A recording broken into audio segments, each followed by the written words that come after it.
Basically जब भी market dip होता है, चाहे वो क्रिप्टो मार्केट हो या फिर स्टॉक मार्केट हो, हम लोग पैनिक हो जाते हैं एंड सिंपली हम ये सोचते हैं कि आखिर क्यों हमारी एंट्री लेने के बाद या फिर जो मैंने बाई कर रखा है वही एक्चुअली में डाउन क्यों है, और हम सिंपली पैनिक करना स्टार्ट कर देते हैं। कोई आपको बोलेगा कि नहीं अभी तो बहुत ज्यादा डिप होने वाला है, कोई बोलेगा कि नहीं आप पैनिक मत होइए, कोई बोलेगा आपको कि बाय द डिप, यही तो टाइम है, यही तो खरीदने का टाइम है। मतलब ये सब पुरानी बात है और इन सबको हम सुन के ऐसा बोल्ड टाइप फील नहीं करते। मैं बहुत ज्यादा बोल्ड टाइप फील करता हूँ क्योंकि एक जैसा बार बार हम सुनते हैं ना, तो एक्चुअल में हमको वो नॉर्मल लगता है। जैसे हमको किसी को कॉल करना है और बेसिकली हमारी जो फर्स्ट लाइन है वो क्या होती है, हेलो। सो हमको कुछ नयापन नहीं लगता उसमें। तो बेसिक सा है ये, जब भी मार्केट डंप होता है तो हमको ये जो बातें हैं वो सुनने के लिए मिलती है, बट एक्चुअल में मैं इस वीडियो में आपको कुछ ऐसी बातें बताने वाला हूँ जो नहीं है। और अगर आपका भी पोर्टफोलियो अभी डिप में है और आप बहुत ज्यादा परेशान होते हो कि सेल करूँ होल्ड करूँ, सो इस वीडियो को देखने के बाद आपको किसी से पूछने की जरूरत नहीं पड़ेगी। कभी भी मार्केट किसी भी कंडीशन में डंप हो, जैसे कि हम सभी को पता है कि अभी रशिया एंड यूक्रेन का जो वॉर है इसके कारण पूरा ग्लोबल मार्केट हिला हुआ है, या फिर कोई भी सिचुएशन हो, ठीक है, किसी भी सिचुएशन में अगर कभी भी आपका पोर्टफोलियो आपको माइनस में दिखा है, तो मैं जो इस वीडियो में बातें आपको बता रहा हूँ वो बातें आप सिंपली सोचना और याद करना, क्या एक्चुअल में मेरा वाजिब वैलिड पॉइंट बनता है कि मुझे अपना जो पोर्टफोलियो उसको होल्ड करना चाहिए या सेल कर देना चाहिए। तो डिटेल में इस वीडियो में बात करेंगे। नमस्कार दोस्तों, मेरा नाम है रिंकू,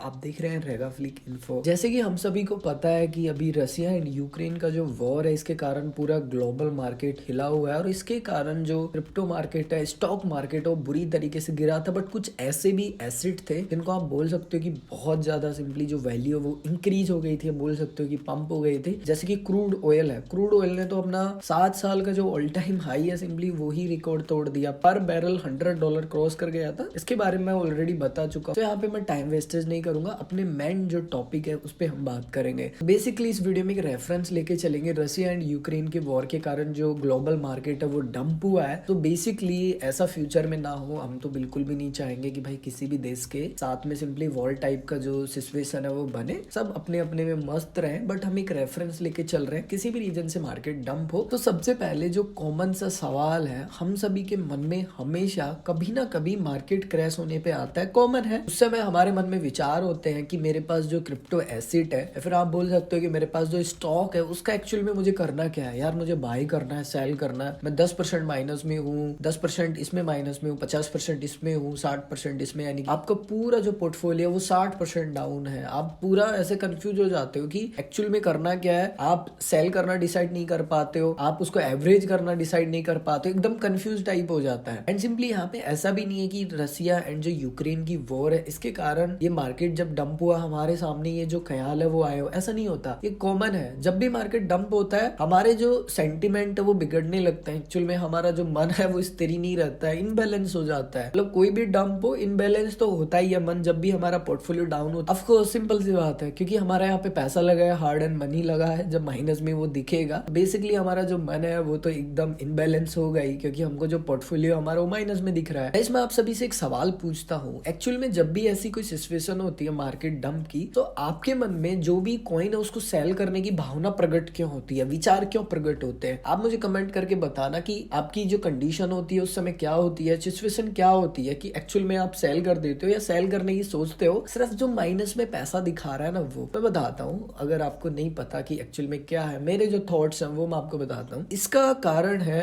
आपका डर, उस कॉइन के प्रति डर, जिसमें भी आपने इन्वेस्टमेंट किया है ना उस पे डर, उस पे विश्वास आपका हट जाना एकदम से, ठीक है, मतलब इनबैलेंस हो जाना। अब इसको उदाहरण से समझते हैं। मान लीजिए कोई भी कॉइन है, आपने खरीदा 1000 रुपए का, ठीक है, मान लीजिए आपने बीएनबी लिया 1000 रुपए का, आईएनआर की बात कर रहा हूँ, आप यूएसडीटी में भी मान सकते हैं, कुछ भी। आईएनआर लोगों को जल्दी समझ आता है, मैं देखता हूँ मोस्टली यूजर मुझे कई बार कमेंट करते हैं कि सर आईएनआर में बताइए, कुछ भी कॉइन बताता हूँ। अब हम मान के चल रहे हैं 1000 रुपए का आपने कोई भी कॉइन खरीदा और उस कॉइन की जो आज के प्रेजेंट में जो ये डंप हुआ है इसमें जो वैल्यू बन जाती है 1000 रुपए की 400 रुपए बन जाती है, यानी कि 600 रुपए का आपका लॉस है। अब आपके मन में जो सारे कंफ्यूजन है ना वो एकदम से पैदा हो जाएंगे, अरे यार ये क्या हो गया, मेरा तो 1000 का सिंपली 400 रुपए ही बचा है, 600 रुपए यार मेरा तो लॉस हो गया। बट एक्चुअल में यहीं पे जो एक मेन पॉइंट है ना वो निकल के आता है। अगर आप ध्यान से समझने की कोशिश करोगे ना तो आपका वो लॉस ही नहीं है, आपको सिर्फ माइनस में दिखा रहा है, माइनस में। यानी कि लॉस जब होगा जब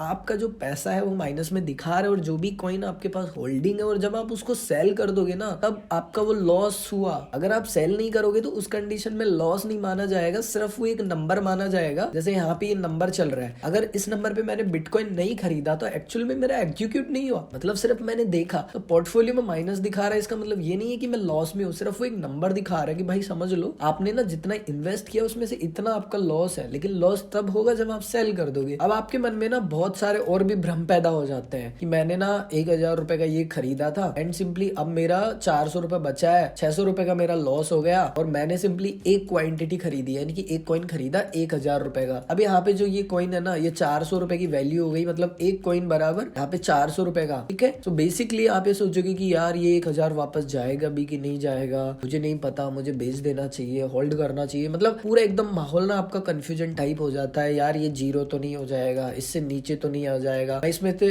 30% रिलीज कर दूं या फिर 50% रिलीज कर दूं या फिर सिंपली और होल्ड कर लेता हूँ, मैं 0 तक वेट नहीं कर सकता। मतलब ऐसे ऐसे जो डाउट्स है ना वो पैदा हो जाते हैं और फिर बेसिकली आपको भी नहीं पता कि एक्चुअल में करना क्या है। एंड इस कंफ्यूजन के चलते आप क्या करते हो कि जो आपका लॉस में आपको दिख रहा था, माइनस में जो पैसा दिख रहा था उस कॉइन में, आपने सिंपली उसको सेल कर दिया और जो पैसा था माइनस में आपका जो पोर्टफोलियो जा रहा था, आपको लगा कि ठीक है मैं 600 रुपए कैरी कर लूंगा, लॉस 400 रुपए प्रेजेंट में मुझे मिल ही रहा है। सिर्फ इस कंफ्यूजन के बदौलत आपने जो पैसा है आपका गवा दिया। एक्चुअल में आपका ऐसा करना नहीं था, उसका रीजन मैं आपको बताता हूँ। हम अपना जो पैसा है ना वो ऐसे ही किसी भी कॉइन में इन्वेस्ट नहीं करते हैं। इन्वेस्ट करने से पहले पूरा डीप रिसर्च करते हैं। हमें जिस कॉइन पे ट्रस्ट है, विश्वास है कि ये कॉइन कुछ करेगा, दमदार है, उसमें ही हम पैसा इन्वेस्ट करते हैं। जैसे बिटकॉइन में हमने पैसा इन्वेस्ट किया, हमें पता है लॉन्ग टर्म में बिटकॉइन अच्छा है, हमें पता है इथेरियम अच्छा है, BNB अच्छा है, हम यहाँ पे मान सकते हैं कि जो डॉट है वो यहाँ पे अच्छा है। तो हम ऐसे ही किसी में भी पैसा इन्वेस्ट नहीं करते हैं। मैटिक अच्छा है, यहाँ पे CRO अच्छा है, लिंक अच्छा है, FTT अच्छा है, माना, FTM, ICP भी लॉन्ग टर्म में अच्छा है। सो हम ऐसे ही पैसा इन्वेस्ट नहीं कर देते। हम ऐसे तो नहीं कर लेंगे ना कि कोई भी ऐसा डब्बा कॉइन आया सिंपली या फिर कोई भी ऐसा मीम कॉइन हुआ जिसमें हमने अंधा ब्लैंक एकदम आंखों पे पट्टी बांध के पैसा इन्वेस्ट कर दिया। ऐसा तो कोई भी नहीं करेगा, मुझे नहीं लगता कि आप में से भी कोई होगा। बेसिकली कहना क्या चाहता हूँ, बेसिकली मैं ये कहना चाहता हूँ हम जहाँ पे भी इन्वेस्टमेंट करते हैं ना उसका पूरा रिसर्च करते हैं, उसमें जो प्रोजेक्ट है उसमें कितना पोटेंशियल है, बैकअप कौन कौन उसको कर रहा है, उसके अलावा उनका जो टीम है वो कैसा है, उसका MD कौन सा है, वो सिंपली टीम कितने अच्छे से काम कर रही है, कुछ चीजें छुपा तो नहीं रही है, हम लोगों से झूठ तो नहीं बोल रही है, जानबूझ के इसको पंप तो नहीं किया जा रहा है, फॉर्मो क्रिएट तो नहीं किया जा रहा है। मतलब बहुत कुछ सोचते हैं हम, इन्वेस्ट करने से पहले सोचते हैं, इन्वेस्ट करने के बाद में नहीं सोचते हैं। जब आपने ये सारी रिसर्च की है इसका मतलब आपको डरने की जरूरत ही नहीं है, क्योंकि वो प्रोजेक्ट ये 1 महीने का डंप, 2 महीने का डंप, 3 महीने का डंप, उसको कोई फर्क नहीं पड़ने वाला है शॉर्ट टर्म में। लॉन्ग टर्म में तो आपको प्रॉफिट देगा ही देगा। जैसे आपने बिटकॉइन में आज इन्वेस्ट किया, 1 लाख रुपए इन्वेस्ट किया आपने, जब टॉप पे जब $70,000 गया था मे बी, तब आपने इन्वेस्ट किया, ठीक है। आज आपका पोर्टफोलियो देख के आपको दुख हो रहा होगा, यार मैं कहाँ आ गया, किसने मुझे बता दिया। तो बेसिकली आप शॉर्ट टर्म में लॉस में हो सकते हो, बट लॉन्ग टर्म में आप कभी भी बिटकॉइन में लॉस में नहीं रह सकते हो। ये हिस्ट्री है बिटकॉइन की अभी तक की। और एग्जाम्पल से समझा सकता हूँ, अगर आप बहुत ज्यादा पैनिक हो जाते हैं, सेल करना है, तो मैं आपको एक सिंपल से उदाहरण से समझाना चाहूंगा जो कि मेरे हिसाब से बहुत कॉमन है, आपको समझ आ जाएगा, ठीक है। एक शॉप है, ठीक है, लेकिन वो शॉप पे क्या कर रहा है, आलू बेच रहा है, टमाटर बेच रहा है, या फिर क्या बोल सकते हैं आप, फ्रूट्स बोल सकते हो, ठीक है। वेजिटेबल्स तो आप बेच रहे हो, फ्रूट्स भी बेच रहे हो, केला बेच रहे हो, अनार, संतरे, जो भी है सब कुछ आप बेच रहे हो, ठीक है। तो यहाँ पे आप क्या कर रहे हो, एसेट खरीद रहे हो, केला, संतरा, आम, ये सब नहीं बेच रहे हो आप, टमाटर, आलू, ये सब नहीं बेच रहे हो। अब रीजन समझिए, अगर आप फ्रूट्स या फिर वेजिटेबल्स बेच रहे हो उस कंडीशन में उनकी एक लिमिट होती है, भाई ये 10 दिन चलेगा, ये 15 दिन चलेगा और ये मैक्सिमम 30 दिन चलेगा, इसके अंदर तो ये खराब हो ही जाएगा, मतलब वो उसका जो भी पैसा है वो आपका 0 हो जाएगा। सपोज दैट आपने 100 रुपए इन्वेस्ट किए और अगर आप उनको सेल नहीं कर पाए, आपने जो भी सब्जी खरीदी या फिर आपने जो भी केला, अनार, जो भी है, कुछ भी खरीदा हो, अगर आप उनको सेल नहीं कर पाते हो, जो भी उनका एक टाइम लिमिट होता है, खाने लायक होता है, तब तक आप सेल नहीं कर सकते उनको, ठीक है। नहीं कर पाए किसी भी रीजन से, मार्केट अच्छा नहीं चला उस समय, ग्राहक नहीं है आपके पास, तो एक लिमिट के अंदर अगर आपने उनको नहीं बेचा, आपका इन्वेस्टमेंट क्या हो जाएगा, 0, क्योंकि वो खराब हो जाएंगे। ऑफ कोर्स खराब कौन ही खाना चाहेगा, कोई नहीं खाएगा, ठीक है, ये तो कॉमन सा है। तो आपको क्या रहता है यहाँ पे कि हमको सेल करना है, सेल करना है, सेल करना है, एंड द एंड अगर आप सेल नहीं करोगे तो आपका पैसा हो जाएगा 0। सो आप क्या करोगे, डिस्काउंट में सेल कर दोगे। आप मान लो 50 रुपए किलो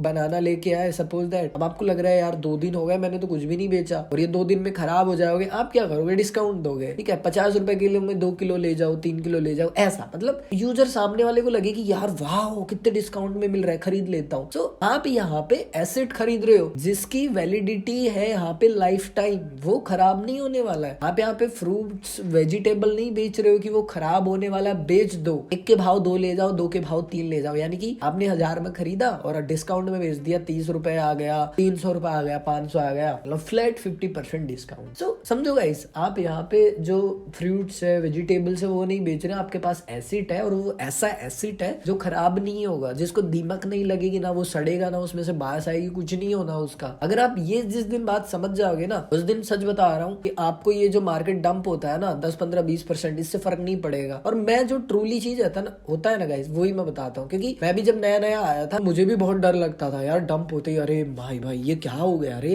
बाबा मैं 500 रुपए इन्वेस्ट किया, मेरा 300 रुपए हो गया, मेरा दिमाग खराब हो गया, अरे यार मेरे 200 रुपए गए, यार ये तो बहुत मार पड़ने वाली है, मतलब 200 रुपए गवा दिए। सोचा कि यार पैनिक होने से तो कुछ नहीं होगा, क्योंकि अगर पैनिक होने से या दुखी होने से या हमारे सोचने से सिंपली हमारा पोर्टफोलियो बढ़ जाए, तो भाई ऐसा कोई मंत्र हो तो मुझे भी बताना आपके पास कि हमारे सोचने से हमारा जो पोर्टफोलियो वो इंक्रीज हो जाएगा। एंड एक और बात है वो मैं आपको बताना चाहूंगा, मार्केट जब भी डंप होता है ना और हम बार बार देखते हैं अपने पोर्टफोलियो को खोल के, हमारे एक तो माइंड सेट बहुत खराब हो जाता है, हम चिड़चिड़े टाइप हो जाता है, क्योंकि हमको वहां पे रेड दिख रहा है, और रेड जब भी दिखता है ना बेसिकली माथा फिर जाता है, यार हमने इतना इन्वेस्ट किया था और हमें इतना शो हो रहा है, यार हालत खराब है, ठीक है। तो बेसिकली आपको ना बार बार पोर्टफोलियो भी आपका ओपन करके चेक नहीं करना है। इस वीडियो में लास्ट एंड फाइनल एक और पॉइंट ऐड करना चाहूंगा जो कि बहुत ज्यादा इंपॉर्टेंट है फ्यूचर्स ट्रेड को लेके। तो बेसिकली मैं अभी जो ये डंप हुआ था, ये क्रैश हुआ था, इसमें मैंने बहुत सारे ऐसे कमेंट देखे जिनको देख के एकदम बहुत दुख हुआ। तो मेरा जो रूल है वो मैं आपको बताता हूँ, बाकी आप अपने हिसाब से देखिए। मैं मैक्सिमम से मैक्सिमम अपने टोटल पोर्टफोलियो का यहाँ पे 10% से ज्यादा जो कैपिटल है ना वो यूज नहीं करता हूँ। इसका रीजन क्या है मैं आपको बताता हूँ। अगर आपका पूरा 100% पोर्टफोलियो है और अगर आप 80% भी आप पैसा इन्वेस्ट कर देते हो ना फ्यूचर्स में, तो आपके पास सिर्फ 20% ही बचता है स्पॉट में, क्योंकि मैं मानता हूँ कि महामूर्खता है, क्योंकि 20% या 80% की कोई श्योरिटी नहीं है कि 80% आपके पास बचेगा, ये जीरो भी हो सकता है। बट जो 20% है ना स्पॉट वाला, 99% आप मान लो कि यहाँ पे जो जीरो है ना उसके चांसेस बहुत कम है, सिर्फ 1% चांस है कि आपका जो ये 20% है ना ये जीरो हो जाए। सो बेसिकली आपका जो भी पोर्टफोलियो है उसका 10% से ज्यादा कैपिटल आप फ्यूचर्स में सिंपली इन्वेस्ट ना करें, अदरवाइज आपको कोई भी नहीं बचा सकता है आपके पोर्टफोलियो को जीरो करने से, मतलब कोई भी नहीं बचा सकता है, चाहे आप कितना ही टीए कर लो या कितना ही आप न्यूज देख लो, कुछ भी नहीं कर सकते। और जब ये 10% जाएगा ना तो ज्यादा दुख नहीं होगा, 1-2 दिन में भूल जाओगे, ज्यादा मान लो ज्यादा ही बड़ा था 10%, तो 10-15 दिन में भूल जाओगे, 1 महीने में भूल जाओगे, लेकिन अगर सारा ही गया ना जिंदगी भर ध्यान रहेगा। वीडियो को एंड करने से पहले अगर आपने वीडियो को लाइक नहीं किया तो प्लीज इस वीडियो को लाइक कर दीजिए, अगर आपने इस वीडियो को यहाँ तक देखा है तो प्लीज कमेंट भी कीजिए, चैनल को सब्सक्राइब नहीं किया तो वो भी कर लीजिए। वीडियो के डिस्क्रिप्शन में मेरे सोशल मीडिया हैंडल्स मिल जाएंगे, सो आप मुझे फॉलो कर सकते हैं। मैं मिलूंगा एक और ऐसे इंटरेस्टिंग वीडियो में, तब तक के लिए जय हिंद, वंदे मातरम, हंसते रहिए, मुस्कुराते रहिए।